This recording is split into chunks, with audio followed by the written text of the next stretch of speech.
Sekarang kita masuk di pembahasan yang ke-4 kalau nggak salah ya. 5 ya. 5 tentang sombong. Kalau di buku antum judulnya sombong. Gitu ya. Atau kita katakan bahaya sombong. Sebab sombong itu bahaya gitu ya. Walaupun ada sombong yang dalam tanda kutip dibolehkan. Nanti seperti apa nih? Mungkin jadi pertanyaan dari antum gitu ya. Baik, sombong. Sebelum ana sampaikan, ya, ada yang bisa menjelaskan tentang makna sombong. Ya, baik. Sombong secara bahasa itu adalah al-'azamah. Artinya adalah merasa diri lebih besar. Tadi disampaikan oleh Mas Angga ya. Lebih besar, lebih tinggi gitu kan. Dan kemudian yang lain lebih rendah daripada dia. Ini sombong, al-'azamah.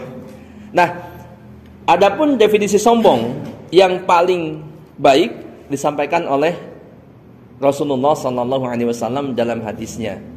Ya, di situ kalau nggak salah ada hadisnya, antum bisa lihat. Hadis riwayat Muslim.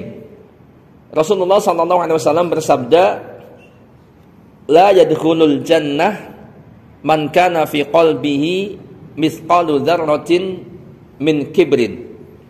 Tidak akan masuk surga seorang yang dalam hatinya terdapat seberat zarah daripada kesombongan. Terdapat kesombongan walaupun seberat zarah. Ya, qala rajulun, kemudian seorang laki-laki bertanya. Ketika Rasulullah menyampaikan hadis ini, ya, berbicara, beliau bersabda, seorang laki-laki bertanya, innar rajula yuhibbu ayyakuna saubuhu hasanan wa na'luhu hasanatan. Sesungguhnya semua orang atau seorang senang bajunya bagus. Ya, saub, pakaian. Bajunya bagus. Dia senang orang pakai baju bagus-bagus gitu kan. Pakai pakaian bagus-bagus, termasuk pecinya, sorbannya, segala macamnya bagus. Wa na'luhu hasanatan. Dan juga sendalnya, sepatunya, alas kakinya bagus-bagus. Gitu ya. Maksudnya sahabat ini pengen bertanya kepada Rasulullah, apakah ini termasuk sombong? Ya, termasuk mobilnya bagus, kendaraannya bagus, motornya bagus gitu kan. Mungkin rumahnya bagus. Ya, HP-nya bagus. Ya, penampilannya bagus. Apakah ini termasuk kesombongan? Maka Rasulullah bersabda, innallaha jamil yuhibbul jamal. Sesungguhnya Allah itu maha indah dan dia suka dengan keindahan. Ya, maksudnya apa? Jadi kalau antum punya duit, sunnahnya itu antum pakaian antum bagus. Kalau antum punya duit, mobil antum bagus. Allah suka melihat asar, ya, bekas-bekas nikmat Allah pada hambanya. Ya, jadi jangan kebalik, antum punya duit tapi antum pakaian sudah robek-robek, kagak ganti-ganti, malah disulam-sulam, tambal-tambal. Ya, itu tidak bagus gitu ya. Yang terbagus ya supaya karena Allah Maha Indah, dia mencintai keindahan. Begitu ya. Nih, dipahami. Nah, kemudian beliau menjelaskan tentang sombong. Al-kibru dalam hadis ini masih lanjutan. Al-kibru batarul haq wa ghamtun nas. Sombong itu menolak kebenaran, bahkan disebutkan terlebih dahulu menolak kebenaran dan merendahkan manusia. Itu sombong. Ya, jadi orang yang bajunya bagus, pakaiannya bagus, rumahnya bagus, mobilnya bagus, kendaraannya bagus, sendalnya bagus, sepatunya bagus, itu tidak mesti atau tidak selalu menjadi orang sombong. Ya. Adapun sombong, tapi lain lagi kalau dia mobilnya bagus, rumahnya bagus, pakaiannya bagus, kalau dia sombong ya sombong. Ya, adapun kesombongan yang hakiki adalah menolak kebenaran, merendahkan manusia. Maka hati-hati, ini ada 2 tanda orang yang sombong. Ya, menolak kebenaran, dia dinasehatin jangan kebenaran, jangan ayat-ayat Allah, jangan hadis-hadis, ya, atau dengan pandangan yang benar, kemudian dia ente siapa? Lu gitu ya, nggak menganggap orang yang menasihati ini padahal yang menasihati benar. Dan dia di posisi yang salah gitu ya. Kemudian merendahkan manusia, melihat orang lain yang mungkin menurut dia tidak lebih hebat daripada dia, baik strata sosialnya, titlenya, ilmunya, ya, maupun fisiknya, hartanya dan lain sebagainya. Kemudian menganggap orang lain lebih rendah daripada antum, ya, maka ini adalah bagian daripada kesombongan atau termasuk dalam sifat sombong tadi. Jelas? Oke, baik. Baik, selanjutnya adalah sombong itu lawan daripada orang yang beriman. Ya, sikap sombong atau orang sombong itu lawan, kebalikan daripada orang yang beriman. Atau orang yang beriman itu sebaliknya. Kalau orang yang imannya lemah atau ilmunya kurang, apalagi orang yang tidak beriman gitu ya, mereka sombong. Sedangkan orang yang beriman itu sifatnya adalah tawadu.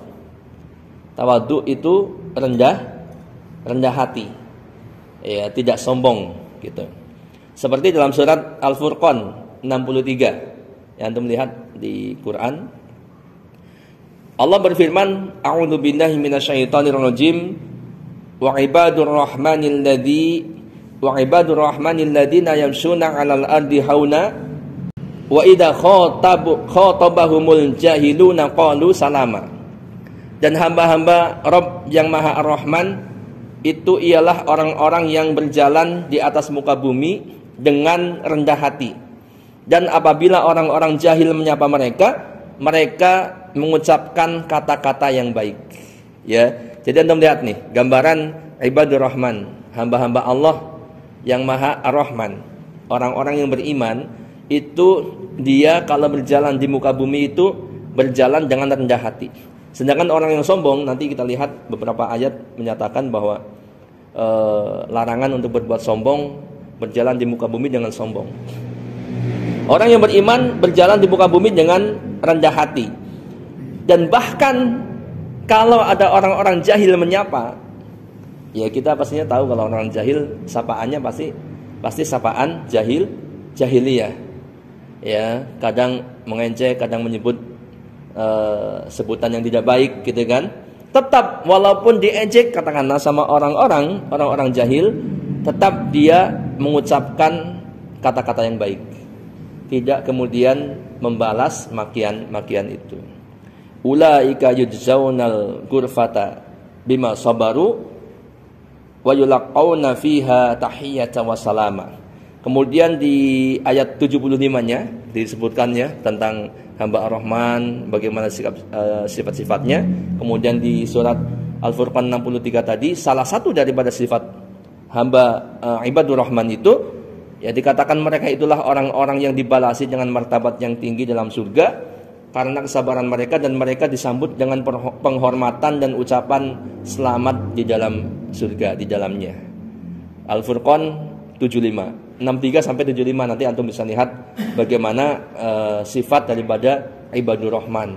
Itu kalau kita baca, kita renungkan, itu sangat luar biasa. Kan begitu ya. Nah, orang yang sombong itu kita bisa lihat di dalam gerak-gerik mereka, bahkan di dalam cara bicara mereka itu kelihatan orang yang sombong. Ya, mungkin kalau ngobrol gitu kan selalunya membanggakan diri sendiri. Oh, saya mah kalau bahasa gua mah gini. Dibangga-banggakan. Kemudian apalagi kemudian merendahkan orang lain. Gitu kan? Nah, ini orang yang sombong. Ya, sedangkan orang yang beriman, mereka dalam obrolannya selalu tawadhu. Kalaupun misalkan dia berprestasi katakanlah, atau mempunyai, Allah berikan karena kelebihan, dia pasti akan membawa nama Allah ini biidznillah misalkan ya, alhamdulillah. Atau sering kita dengar lah, katakanlah kalau kita punya rumah yang bagus katakanlah ya, atau seorang punya rumah yang bagus, dia bilang, oh ini titipan aja dari Allah. Usahanya sukses gitu kan, ya ini titipan dari Allah, ya diamanahin aja dari Allah, atau dipinjemin bahasanya. Mungkin akan beda dengan orang yang sombong gitu kan. Dia pasti akan berpikir seperti Qarun. Wah, ini kehebatan gua dong. Siapa dulu gitu kan. Gua gitu kan. Nah, itu orang yang sombong. Kan begitu. Nah, baik, kemudian kita lihat bahaya kesombongan. Sesungguhnya manusia itu enggak layak sama sekali untuk sombong. Kenapa coba? Ya, kalau dikatakan, kalau kita mau melihat surat Al-Insan ayat 1 aja. Hal ata 'alal insan hinum minad dahri lam yakun syai'an madhkura. Bukankah telah datang atas manusia suatu waktu dari masa sedang dia ketika itu belum merupakan sesuatu yang dapat disebut. Kita tuh ya, itu bukan siapa-siapa. Enggak ada yang layak disombongkan dari kita. Semuanya itu milik Allah. Kita itu enggak punya apa-apa, gitu kan? Katakanlah bahkan sebelum kita lahir pun mungkin 1000 tahun yang lalu gitu ya, kita itu enggak pernah disebut-sebut. Pernah enggak disebut tuh Sarjono mau lahir nanti 1000 tahun yang akan datang? Pernah enggak begitu? Enggak sama sekali. Ya, Anas mau lahir. Enggak ada sama sekali.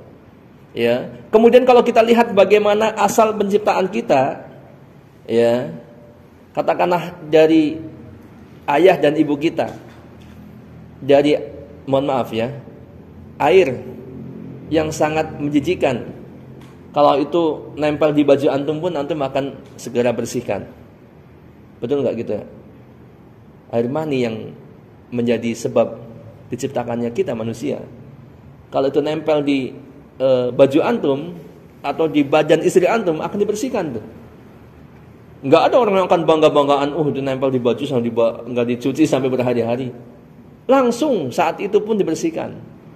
Ya, saking itu satu hal yang sangat menjijikan. Dari situ kita diciptakan, ya. Kemudian setelah itu lahir nggak punya apa-apa, gitu kan? Dia bahkan nggak berdaya apa-apa. Kalau Allah nggak jaga dia, nggak jaga kita, sampai kita panjang umur, kita nggak bisa apa-apa. Bahkan bisa langsung meninggal saat itu juga. Semua yang yang kita punya itu yang Allah yang memberikan. Ya, tanpa pertolongan Allah kita nggak bisa apa-apa. Maka nggak ada yang layak untuk disombongkan. Hanya Allah lah yang berhak untuk sombong. Ya. Dan Allah, ya, di dalam ajaran Islam ini, ya, kesombongan itu berbahaya buat pelakunya. Ya, seperti sebagaimana dusta, dan memang pembahasan kita kan dari kemarin ini tentang akhlak buruk. Ya, ada mulai dari pertama apa ya?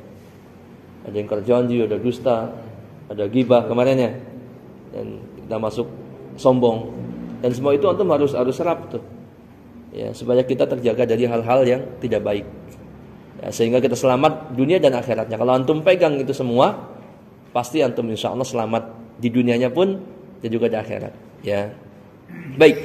Di antara bahaya kesombongan, yang pertama, kesombongan merupakan dosa yang pertama kali dilakukan oleh makhluk Allah yang bernama iblis. Ini dosa pertama. Ya, ketika Allah berfirman kepada para malaikat, termasuk kepada iblis, ya, untuk sujud kepada Adam, maka iblis enggan untuk sujud, dan Allah katakan dalam surat Al-Baqarah 34, aba wastakbara wa kana minal kafirin. Iblis itu enggan dan takabur, sombong, ya, dan adalah dia termasuk orang-orang kafir. Maka kalau ada manusia kok kemudian sombong, berarti dia mengikuti karakter iblis. Kan begitu, ya. Yang kedua, Allah melarang hamba-hambanya bersikap sombong. Ya. Dalam surat Al-Isra 37, wala tamshi fil ardi maraha. Dan janganlah kamu berjalan di muka bumi dengan sombong.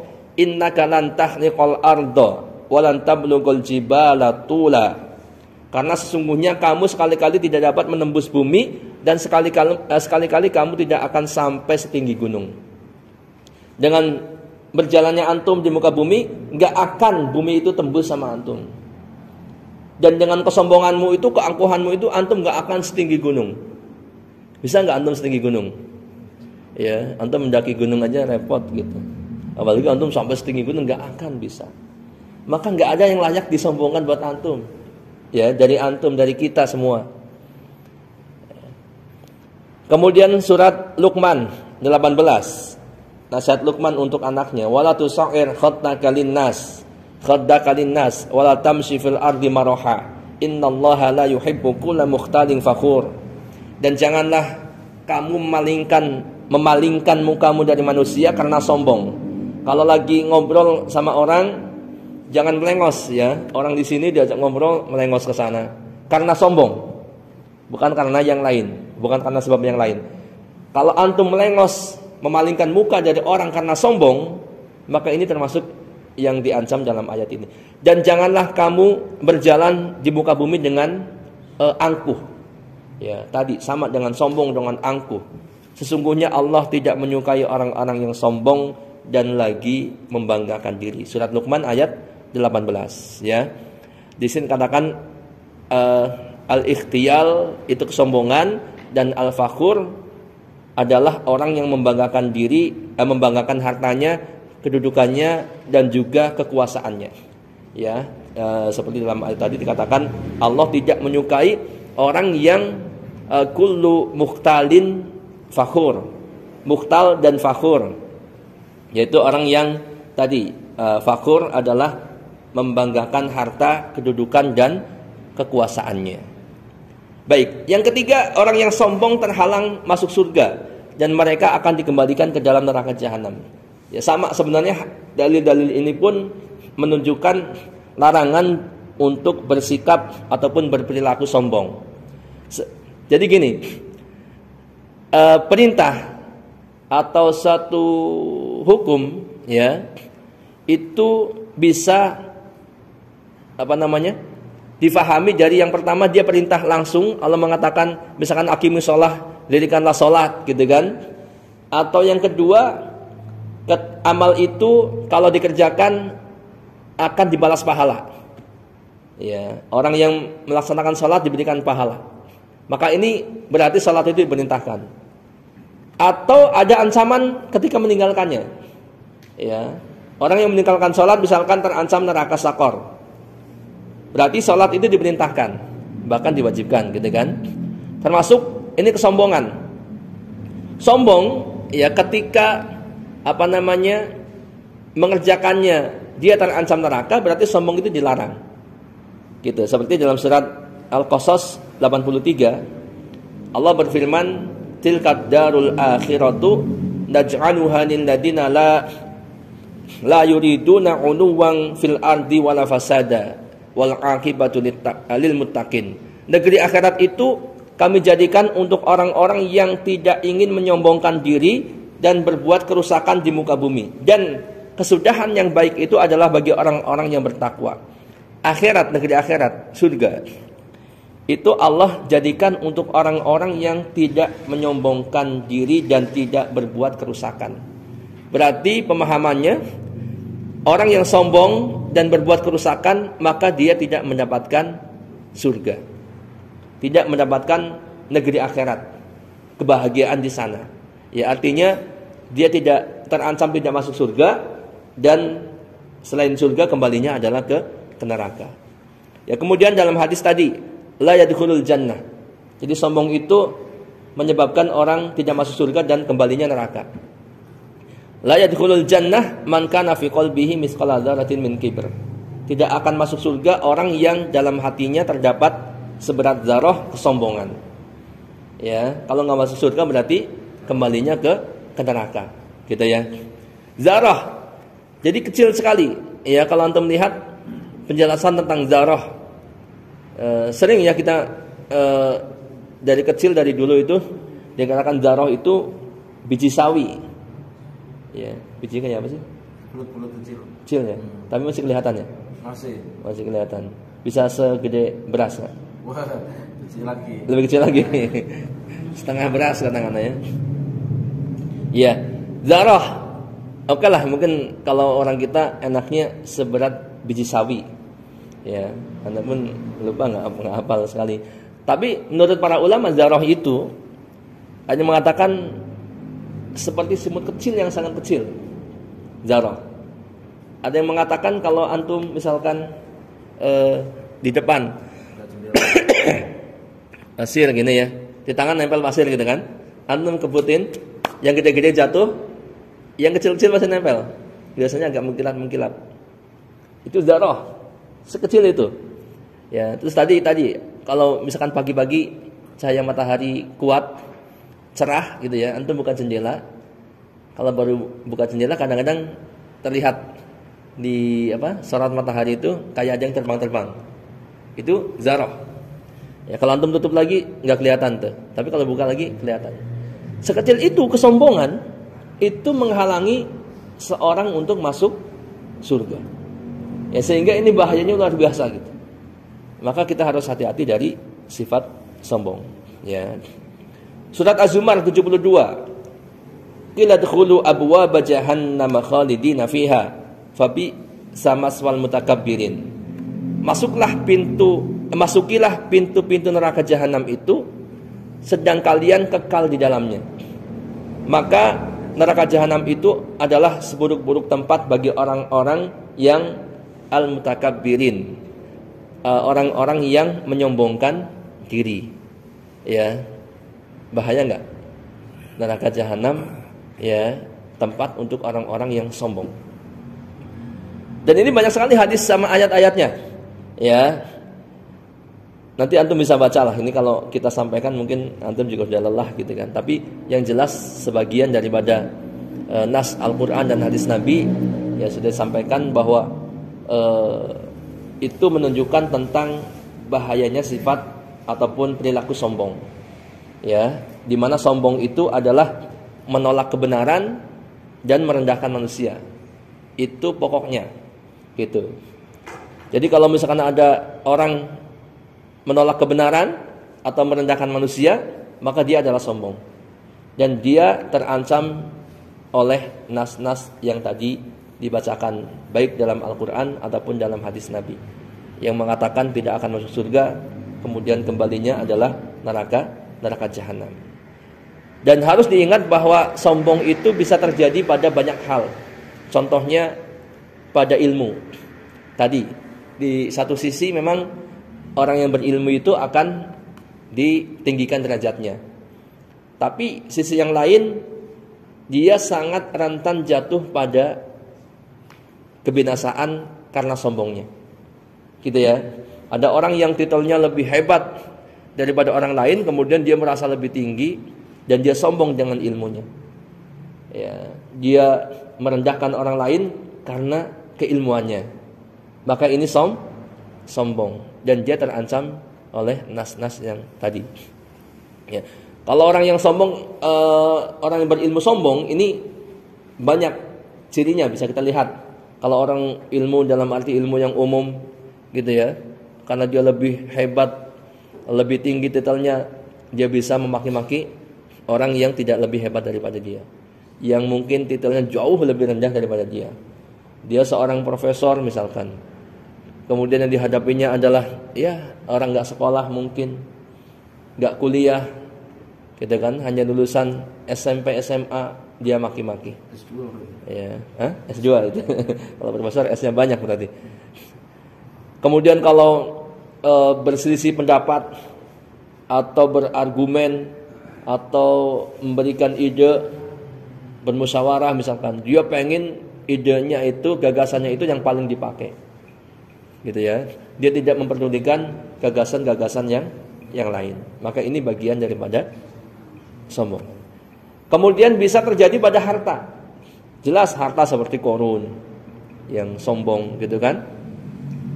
Bahkan ada hadis yang mengatakan sombong dan bangga diri itu terdapat pada penggembala kuda dan unta. Ya, sedangkan ketenangan, ya, kalem, orang yang kalem itu ada pada penggembala kambing. Jadi orang antum bayangkan untuk menggembala unta gitu ya. Unta aja satu ekor berapa harganya unta? Lebih mahal daripada sapi nggak? Lebih mahal kan? Itu menggembala unta, coba misalkan di gurun ataupun di padang rumput yang ini untanya banyak, gimana nggak orang nggak gampang sombong gitu kan? dibanding penggembala kambing kecil-kecil gitu kan. Nah, ini dikatakan potensi sombong itu dari harta gitu ya. Dan ini banyak terjadi, orang yang merasa diri orang kaya kemudian sombong dan banyak mendolimi yang tidak lebih kaya atau yang orang miskin. Keturunan pun demikian, keturunan. Antum kalau punya anak-anak hebat ini, hati-hati jangan sampai kemudian sombong dengan karena keturunan antum. Dan ini karakter jahiliyah, sifat orang jahiliyah dulu. Gitu kan? Sekarang pun banyak anak saya tuh ya semuanya jadi pejabat misalkan. Anak saya ada yang jadi dokter, ada yang jadi dosen, ada yang jadi ini, jadi itu, gitu kan? Dia sombong, seolah-olah dia yang paling berperan, gitu kan? Padahal semua itu adalah pemberian Allah, maka tidak layak untuk disombongkan. Kemudian jabatan pun begitu, jabatan, ya. Dan ini banyak kisahnya, seperti yang paling masyhur Fir'aun, Haman, gitu kan? Dengan kekuasaan jabatannya dia sombong. Ya, dan itu pun banyak terjadi ya di kurun-kurun setelah masa-masa Fir'aun, Haman dan seterusnya. Terus ada saja dari generasi ke generasi orang-orang yang sombong ya dengan jabatannya. Nah, maka ini harus hati-hati. Nah, kemudian yang lebih bahaya lagi adalah orang miskin kemudian sombong itu. Itu benar-benar terancam neraka. Orang tua yang berzina, aki-aki, maaf bahaya, aki-aki berzina, gitu kan? Orang tua berzina, kan mungkin punya istri, gitu kan? Atau udah aki-aki lah, gitu ya. Nggak usah deh, ngikutin syahwat misalkan. Dan orang miskin yang sombong, ini termasuk di antara golongan orang yang terancam neraka, gitu. Termasuk raja yang berdusta kalau nggak salah. Sebab raja itu nggak perlu berdusta, orang juga akan percaya, gitu kan? Nggak perlu berdusta ataupun ingkar janji, membohongi orang supaya percaya, gitu. Tapi jasanya asli. Iya. Nah, ini udah miskin, sombong, ini hati-hati. Makanya dengan kumpul begini kita diingatkan bahwa hati-hati jangan sampai ada kesombongan dalam diri kita. Di banyak halnya, di semuanya, gitu ya. Apapun itu. Ya, termasuk kehebatan-kehebatan antum, semuanya itu adalah dari Allah. Tidak boleh disombongkan. Dan ketika jatuh pada sombong, ya kalau kita udah merasa wah ini kayaknya anak agak sombong sedikit nih, gitu ya. Ya, antum segera kembali dan istighfar. Astagfirullah. Ya, mudah-mudahan Allah ampuni. Jangan keterusan, udah tahu sombong, gitu kan, malah keterusan, malah makin congkak. Ini yang bahaya. Nah, itulah pentingnya kita saling nasihat-nasihati di antara kita di dalam halaqah bisi ataupun usaha kita. Wallahu a'lam bishawab. Ini yang dapat disampaikan, tidak terlalu banyak, sengaja diringkas sebab antum semua dapat lelah, capek. Tadi malah baca Qur'annya juga ada panjang, gitu ya. Jam 9.36 setengah 10. Mudah-mudahan bermanfaat yang disampaikan, khususnya untuk anak pribadi yang menyampaikan dan umumnya untuk antum semua. Mohon maaf atas segala kekurangannya dan saya kembalikan kepada Ustaz Sarjono. Silakan.